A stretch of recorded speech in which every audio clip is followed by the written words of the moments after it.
Hello বন্ধুরা, কেমন আছো তোমরা সবাই? আশা করছি খুব ভালো আছো। আজকে রবিবার, এখন সকাল 9টা মতো বাজে। এখন রান্না করব পটলের কালিয়া, তাই আমি পটল কাটতে বসে গিয়েছি। প্রায় কাটা হয়েই গেল সবগুলো। শিলনোড়া পাটাতে এখন মশলা করব। তো জিরে, ধনে, শুকনো লঙ্কা আর আদা নিয়ে নিয়েছি পরিমাণ মতো, সবগুলো একটু মিশিয়ে করে মশলাটা করতে হবে। আর আরেক দিকে গ্যাসে আমি তেল চাপিয়ে দিয়েছি গরম করার জন্য। তেলটা ভালো মতো গরম করে পটলগুলো গোটা গোটা এখন ছেড়ে দেব ভাজার জন্য। পটলগুলো একটু ছোট সাইজে, তাই জন্য আমি আর মধ্যেখান থেকে চিড়ে দিইনি। যদি বড় থাকে তাহলে চিড়ে দিতে হতো। তো পটলগুলো একটু ভালো মতো করে ভেজে নিলাম। ভেজে নিয়ে এখন সবগুলো উঠিয়ে নেব। ছাকা তেলেই ভাজলাম, যাতে ভালো লাগে।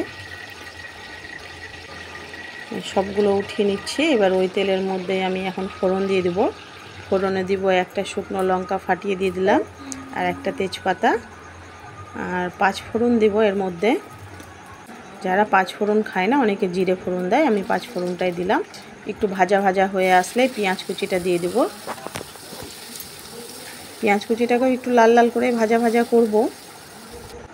পেঁয়াজটা ভাজা হয়ে গেছে। একটা বড় টমেটো কেটে রেখেছিলাম, ওটা দিয়ে দিলাম। হালকা নাড়াচাড়া করে এখন এই যে বাটা মশলাটা যেটা করে নিলাম পাটা নোড়াতে, সেই মশলাটা এখন দিয়ে দেব। তো মশলাটাকে এখন ভালো করে নাড়াচাড়া করে নিতে হবে।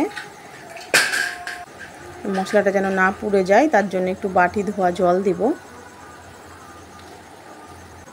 আবারও ভালো করে নাড়াচাড়া করে নিব। এবার এর মধ্যে সব কিছু মিশিয়ে নিব। এর মধ্যে দিব পরিমাণ মতো লবণ। যে যেমন লবণ খায় সে তেমন দেবে।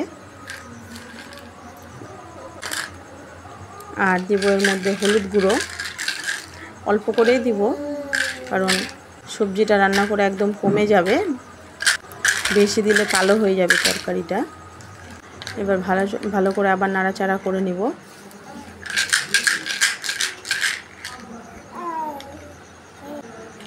আর এর মধ্যে আমি একটু মেশাবো চিনির দানা। আমি সব তরকারিতেই একটু চিনি দিই, আর পটলের কালিয়াতে তো একটু মিষ্টি মিষ্টি ফ্লেভার ভালোই লাগে, তাই একটু চিনি দিলাম।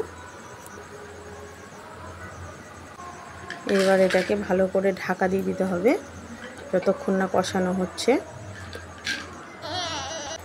ঢাকা দিয়ে গ্যাস কমিয়ে কষাতে গেলে তাড়াতাড়ি তেলটাও ছেড়ে দেয়, কষানোটাও তাড়াতাড়ি হয়ে যায়।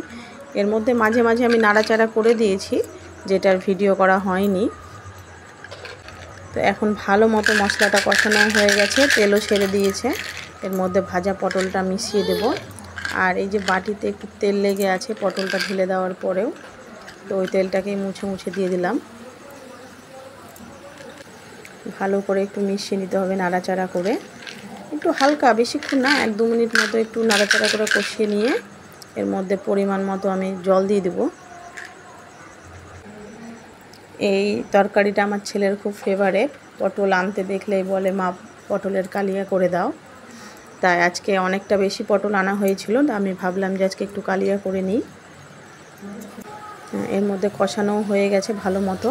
এবার অল্প জল দিব, বেশি না, কারণ এই তরকারিটা একটু গা মাখা শুকনো শুকনো হবে, তাই হালকা করে জল দিয়ে মিশিয়ে দেব।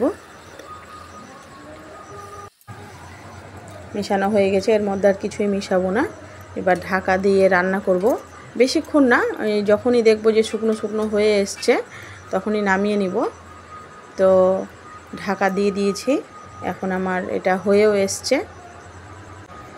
আর এর সাথে করেছিলাম করলা ভাজা পেঁয়াজ দিয়ে, আর পটলের কালিয়া। আজকে আর কিছু রান্না করিনি। এটা আর একটা ন্যাংরা আম, এটা বলছে, এটা কেটে। তো আজকের মতো এইটুকুই।